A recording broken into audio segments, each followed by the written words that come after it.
I'm 10 years old. I'm at a football game with my dad. Melba Moore steps to the podium to sing the national anthem, the black national anthem. No sooner than she tries to lift every voice and sing, every voice in the bleached white crowd of thousands forms a tidal wave of boos that drain her song from my ears, flooded in shame. I look down, buoyed by pride. My father stands up, offers his voice like life jacket. So does another black man a few rows up ahead. Two black bodies like black eyes in a face of overwhelming whiteness. Their colored lenses saw things differently. I'm 21 years old, with white friends on Halloween. Ghoulish, pale faces surround us, but only some are in costume or standing in line when we see him. He's dressed like Lenny Kravitz, but only his black painted face seems to reflect Lenny's blackness. The rest of him is as white as the truths in American textbooks. I try to ignore him, but I am drowning in a colorblind whirlpool. I step out of line and confront him. No one steps with me.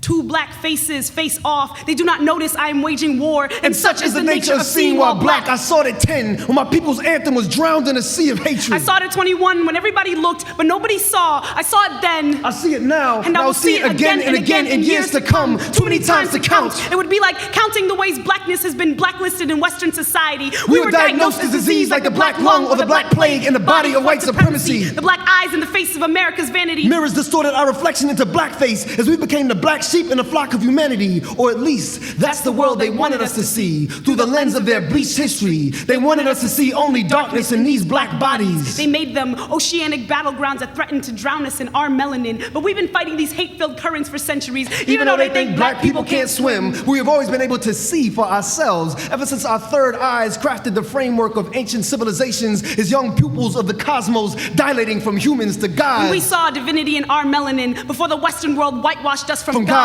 the humans, the chattel, to modern spectacle, but still, our sight did not get lost in the Atlantic, submerged in the depths of slavery. No, our colored lenses did not fog up in the burning of Mississippi or crack under the pressure of COINTELPRO. Instead, we saw a truth beneath surface lies, a truth buoyed on the backs of bloated black bodies that arose, like my father, to lift his voice and sing. That forced me to step out of line, even if it meant stepping out alone. For what we have seen, we can never unsee. Our experiences colored our lenses like our melanin did our skin. Painted by the palette of our past, allowing us to see the truth rising to the surface like bloated black bodies, eyes bulging with history, looking up.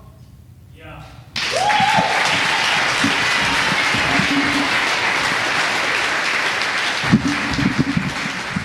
Yes, indeed.